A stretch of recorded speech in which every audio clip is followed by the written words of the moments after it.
చాలామంది ఏం చేస్తారంటే, మనసులో ఒకటుంచుకొని బయటకి ఇంకోలాగా ఉంటారు. ఎప్పుడు మనసులో ఉన్నది బయటికి చెప్పరు.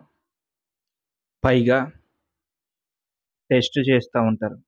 ప్రతిసారి, ప్రతి నిమిషం, ప్రతిరోజు టెస్ట్ చేస్తూనే ఉంటారు. మన మీద ఈళ్ళకి ఎలాంటి ఫీలింగుంది?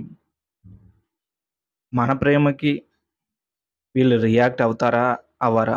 వీళ్ళకి అర్థం అవుతుందా? అవ్వదా? ఈ కేటగిరీలో ఎక్కువ ఆడవాళ్ళే ఉంటారు.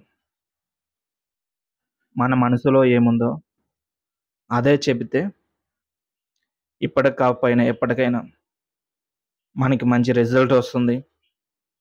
మనల్ని బాగా అర్థం చేసుకుంటారు. ఎప్పుడు టెస్ట్ చేస్తూ మన ప్రేమను చెప్పకపోతే వాళ్ళ మనసులో ఇంకేదేదో చెత్త చెత్త ఆలోచనలు పెట్టుకొని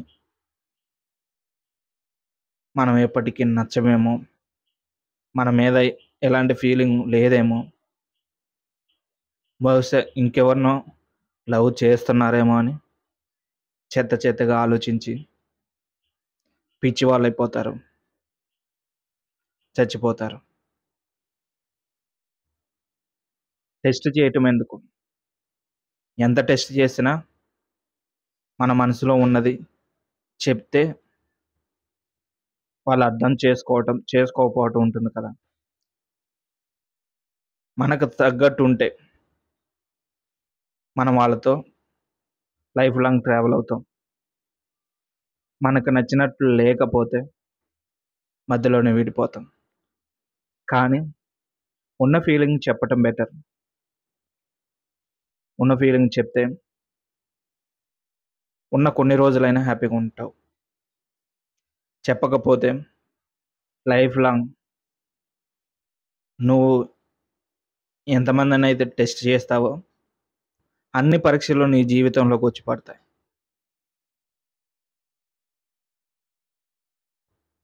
మనం మనకు నచ్చినట్టు మనం ఉంటే, మన మనసులో ఉన్నదే బయటికి చెప్తా ఉంటే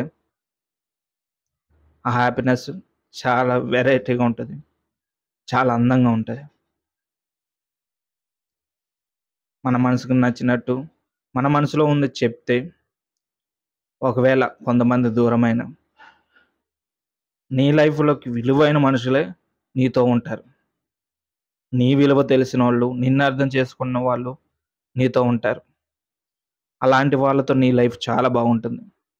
ఫ్రెండ్ అయినా, ఫ్యామిలీ మెంబర్స్ అయినా, లవర్ అయినా, హుబ్బీ అయినా, వైఫ్ అయినా, ఇంకెవరైనా